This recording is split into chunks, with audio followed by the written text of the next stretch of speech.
Abraham meaning father of many nations, whose birth name is Abram meaning the exalted father, as found in the Torah, Book 1, Genesis 11:26. Abraham was born in Syria to Terah and his wife Nuonah, who was the daughter of Anwar and Haggah from the tribe of Kufaha. Nuonah was born in Ur of Chaldea in Syria. Terah and his family were living in Ur of Chaldea.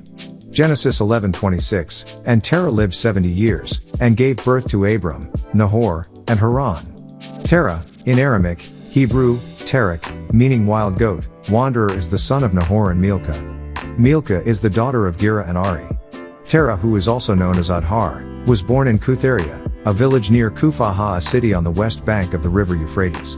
The Torah, Book 1, Genesis 11:24, and Nahorites lived 920 years, and gave birth to Terah.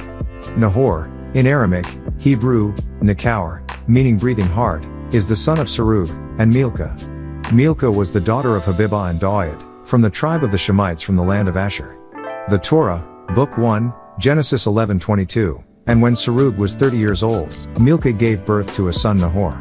Serug, in Aramaic, Hebrew, Sirug, meaning short, branch, firmness, is the son of Ru and Sultana, who is the son of Yucatan and Aliah of the Chaldean tribe from the land of Ur of Chaldea. The Torah, Book 1, Genesis 11:20, and Ru lived 32 years, and his confidant wife Sultana gave birth to Serug. Ru, in Aramaic, Hebrew, Reuyu, meaning leading to pasture, is the son of Peleg and Aliyat, who is the daughter of Adarah and Achmed of the Cuthite tribe from the land of Asher. The Torah, Book 1, Genesis 11:18, and when Peleg was 30 years old, Aliyat gave birth to a son Ru. Peleg, in Aramaic, Hebrew, Phaleg, meaning those with moral distinction, is the son of Eber and his wife Huttith, who is the daughter of the Aramite woman Wida and Solomon of the Hebrew tribe from the land of Chaldea. The Torah, Book 1, Genesis 10:25, and to Eber and his confidant wife named Huttith pure, clean were born 2 children, sons. The name of the one was Peleg, those with moral distinction. For in his days was the earth divided, had a confidant wife named Aliyat the exalted one, and his brother's name was Joktan the extremist. Eber, in Aramaic, Hebrew, Eber, meaning the other side, a shoot, is the son of Shelah and his wife Huttith, not to be confused with Eber's wife Huttith. Huttith is the daughter of Azar and Yahud of the Cuthite tribe from the land of Kish. The Torah, Book 1, Genesis 11:14, and when Shelah was 30 years old, Huttith gave birth to Eber, the other side. Shelah, in Aramaic, Hebrew, Shelach, meaning rest, is the son of Arphaxad and his wife Hanmath, who is the daughter of the Sumerian woman Mutra and her father Cush, who was a Kishite from the land of Sumer. The Torah, Book 1, Genesis 11:12, and when Arphaxad was 35 years old, Hamad gave birth to Salah, to send, sense of peace. Arphaxad, in Aramaic, Hebrew, Arphaxad, meaning those who regenerate, is the son of Shem and his wife Fatin, who is the daughter of Hafsa and Kadir of the Shemite tribe from the land of Asher. The Torah, Book 1, Genesis 11:10, these beings are the genealogies of Shemites. When Shem name was 100 years old, and his confidant wife Fatin little girl gave birth to Arphaxad boundary 2 years after the flood. Shem, meaning name, he who is of the rocket ship, is the son of Noah and his wife Naamah, who was the daughter of Unam and Sakina of the Cuthite tribe from the land of Asher. The Torah, Book 1, Genesis 5:32, and when Noah, to rest upon, was 500 years old, in that same year Naamah, she who sleeps, his confidant wife, gave birth to 3 children, triplets coming out in this order. The first was Shem, he who is of the rocket ship, the second Ham, burnt blackskin, and the third Japheth, he who added on. Noah, in Aramaic, Hebrew, Nok, meaning to rest upon, is the son of Lamech and his wife Camila, who is the daughter of Madrid and Bad of the Shemite tribe from the land of Asher. The Torah, Book 1, Genesis 5:30, and then the Lamechites lived on another 595 years and had many children. Lamech, in Aramaic, Hebrew, Lemech, meaning he who is powerful, is the son of Methuselah and his wife Na'ilah, who is the daughter of Halat and the Anunnaki Narl of the Anunnaki tribe from the land of Eridu. The Torah, Book 1, Genesis 4:18, and Enoch's those who are dedicated confidant wife gave birth to her fugitive they named Irid a fleet, and Irid's confidant wife gave birth to Mahujael, one smitten by El, and before his death his confidant wife gave birth to a Cohen Methuselah, he who is of El, and his confidant wife gave birth to the most powerful one in the line Lamech, he who is powerful. Methuselah, in Aramaic, Hebrew, Methuselah, meaning the man of the javelin, is the son of Enoch and his wife Talabah, Tilmizah, who is the daughter of Munira and Mibzan of the Anunnaki tribe from the land of Eridu. The Torah, Book 1, Genesis 5:21, When Enoch was 65 years old, his confidant wife Tilmizah gave birth to a son Methuselah, the man of the javelin. Enoch, in Aramaic, Hebrew, Kanok, meaning he who is dedicated to the law, is the son of Jared and his wife Silem, who is the daughter of Wada and Dan of the Shemite tribe from the land of Asher. The Torah, Book 1, Genesis 5:18. When Jared the last descendant was 162 years old, his confidant wife Silem gave birth to a son Enoch, he who is the first teacher. Jared, in Aramaic, Hebrew, Yerd, meaning the last descendant, is the son of Mahalaleel and his wife Hannah, who is the daughter of Wedad and Supha of the Shemite tribe from the land of Asher. The Torah, Book 1, Genesis 5:15. And when Mahalaleel was 65 years old, his confidant wife Hannah gave birth to a son Jared, the last descendant. Mahalaleel, meaning he who gives praise to El, is the son of Canaan and his wife Leah, who is the daughter of Isra and Amiksham of the Cuthite tribe from the land of Kish. The Torah, Book 1, Genesis 5:12. When Canaan was 70 years old, his confidant wife Leah gave birth to a son Mahalaleel, he who gives praise to El. Canaan, in Aramaic, Hebrew, Canaan, meaning to take hold of, is the son of Enos and his wife Bashira, who is the daughter of Anamah and Ragam of the Cuthite tribe from the land of Kish. The Torah, Book 1, Genesis 5:9. And when Enos was 90 years old, Bashira gave birth to a son Canaan. Enos, in Aramaic, Hebrew, Enosh, meaning mortal, is the son of Seth and his wife Aklamia, whose parents are Nekabah and Adam, who is the son of Adam of the Adamites tribe, and Lilith of the Cuthites tribe. The Watusi, another name for Cuthites, lived from the land of Nod along the Tigris and Euphrates River. The Torah, Book 1, Genesis 4:26, and Seth, he who was compensation, and his confidant wife Aklamia more reasonable, gave birth to a child who was the first complete human being born without a Berethan gland, so they named him Enos, meaning the mortal. At this point the divine from 90 in the seed of Adam Zakar had fallen, and these Adamites were now Enosites, human beings, and could no longer converse face to face with the Elohim the Anunnakis without their barottary gland and their four higher senses, psychometry, clairvoyance, intuition, telepathy, so they began worshipping one of the Yahu was named Adonai or Horus, Tammuz son of Ishtar, Isis. Seth, in Aramaic, Hebrew, Sheth, meaning compensation, is the son of Adam, who is of the Watusi tribe, and Nekabah, who is the daughter of Ptah and Anath of the Tahite tribe from the land of Ganu, also called Gangia, the outer garden, falsely called Africa today. The Torah, Book 1, Genesis 4:25, and Adam, Zakar, had another sexual intercourse with his confidant wife Eve, Nekabah, and again, she gave birth to a child, as a replacement for Abel, so he was called Seth, he who was compensation. For the Elohim the Anunnakis had predicted, and appointed for themselves another seed to breed our descendants from our loins because of the killing of Abel by Cain. Adam, who's also known as Zakar, meaning one who remembers in Kadmon, and is found in the ancient tablets as well as the holy tablets as Adam is the son of Adam and his wife Lilith. Kadmon, whose proper spelling is Kadmon, means Easterners and can be found in Genesis 15:19 under the word Kadmonites, who were the people that occupied the land of Canaan when God promised it to Abraham. This is further confirmation of what I have been saying for years, which is some of the original Canaanites were Nubian. In Ezekiel 47:8, Kadmon is found under the word East. The Holy Tablets, Karama, the Scientist, Chapter 3 Tablet 3, verses 186 to 187. The Hindus' descendants mixed in with the Enosite women of the Dogon tribes, who produced the parents of Zakar, also known as Adam, the disagreeable Enosites. They had to breed a child called Zakar by the name Kadmon by way of Semjasa or Adam and Lilith. This name Adam has many forms. First, let's look at what they don't show you about it. That is that every place in your Bible where you see the word ground, there is the Aramaic, Hebrew, word Adama, which is from the same root admiral in this case. It means ground, land, but of course the root means earth. The ancient Sumerians had the original word Adama simply meaning earthling or being from this planet, often mistranslated as simply the name of the person. Also in Genesis chapter 1 verse 26, and I quote, "And the Lord God said, Let us make man in our image and after our likeness, and let them have dominion over the fish of the sea, and over the fowl of the air, and over the cattle and ox, or all the earth, and over every creeping thing that creepeth upon the earth." And the Aramaic, Hebrew, word for man in that quote is Adam, translated as man, mankind, human being. And again the root of this word is admiral. For the meaning of this word, you have to look at Genesis 25:30, where Esau and Jacob are having a discussion concerning pottage.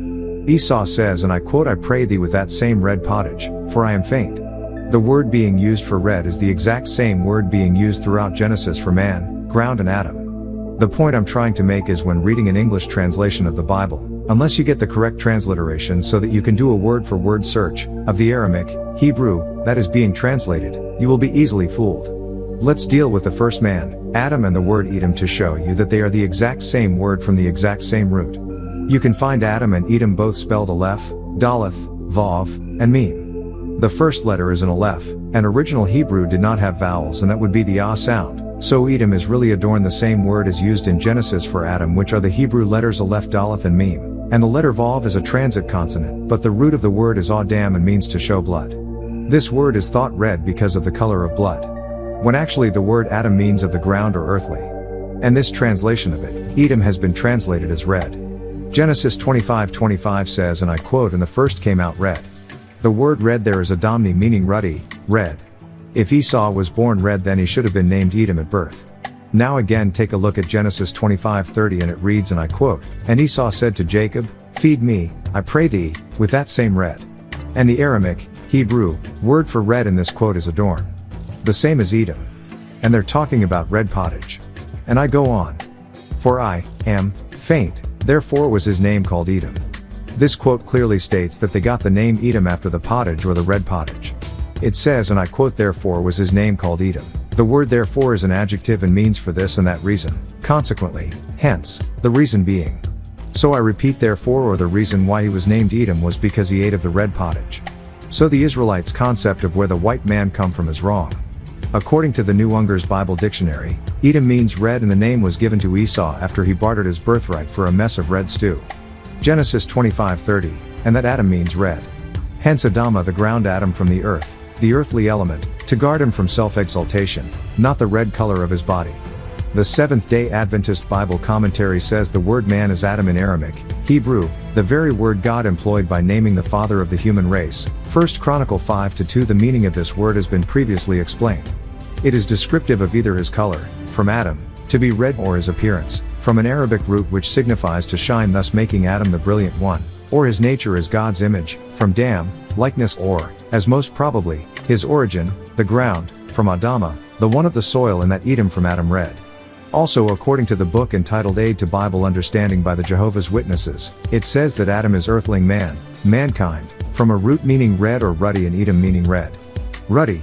If you look in the Irwin Bible Commentary, the word red is defined as the repetition denoting intense eagerness. Lentils, boiled with oil and garlic, make a dark red pottage. In the name Edom there was a reference not only to this exclamation, but to the complexion of Esau. The word red is used 52 times throughout the Bible, and a total of 46 times in the Old Testament. Admani, red, ruddy, Genesis 25:25, Adam, red ruddy, Genesis 25:30, Kakliel, dark, dull, flashing brilliant, Genesis 49:12, Kakliel. This is a different word from another root, which is a mistake in the King James Version of the Bible. It does not mean red. Even when the Bible refers to the Red Sea, the word used for red does not mean red or indicate color. The Aramaic, Hebrew, word soph is used in Exodus 10:19, for red as in the Red Sea, and is defined as reed, rush, water plant. If it was indeed the Red Sea, then it would have been called the Edom Sea.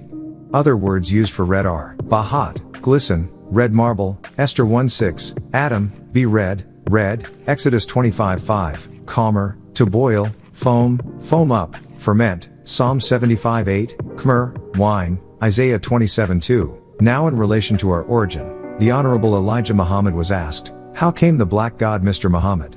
The Honorable Elijah Muhammad replied by saying this is the way he was born, in total darkness. There was no light nowhere.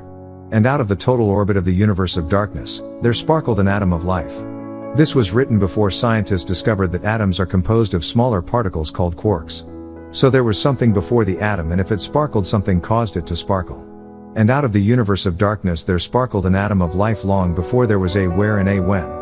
He, the black god, was God. A little small atom of life rolling around in darkness. As mentioned above, quarks existed before atoms, and atoms had to be created, especially atoms of life just rolling around in darkness would have to have a beginning point before this. So the black god that was a little atom of life wasn't the beginning of creation. Building up itself, just turning in darkness, making his own self. Nothing makes its own self. In the age of computer technology that sounds just like the other monotheistic religions that said either God, Allah, Yahweh, Elohim, Theos, or Adonai was always here, or that he created himself to realities. He made himself into total darkness and he put his own self turning. From what? To make something you must have components. Turning on his timetable. Then he started rotating and he demands every life that comes into the universe today to start turning with him. I had that to do, turning, myself, said the black god, and I am going to expect that every life that comes into the universe it must come out of total darkness. Every life, it must come out of total darkness. Who was he speaking to? This is the same as Judaism, Christianity and Orthodox Islam where they have a deity in the beginning before anything existed talking to himself. I'd like to interject a point right here. According to beliefs of the Nation of Islam Wallace D. Farr, often signing as W.F. Muhammad, which stands for Wallace Farr Muhammad was God. The black god as they call him, yet they are very careful not to say that Farr is the creator of the universe because this would conflict with his teaching on creation because the question would be asked what was he standing on when he created the light out of darkness or was he as a man spinning out in space? Or are you implying that he is the cosmos, which is the same as other monotheistic religions, such as Christianity, which YL mean that the above excerpt that you have just read is referring to Master Wallace D. Farr. It says that he is and was a little small atom. And as you know nowadays atoms are created from quarks, the smallest unit of an element, thus far. Although the atom was thought to be the smallest unit in 1969 AD that is no longer true because they found that atoms are composed of even smaller units called quarks. All things are made up of atoms, which are made up of these smaller particles called quarks, such as protons, neutrons and electrons. When these components are joined together, they form a pattern. Atoms are depicted in a circular form.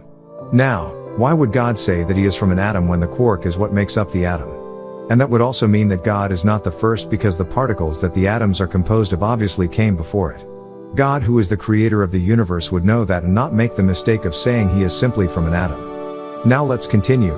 The speech goes on to say, he didn't have to go and get no wood, no coal, nor any gas. He just said come on son and she refused to stay back. And she brought him warm heat in that dark universe and then gave him light. How did he do it?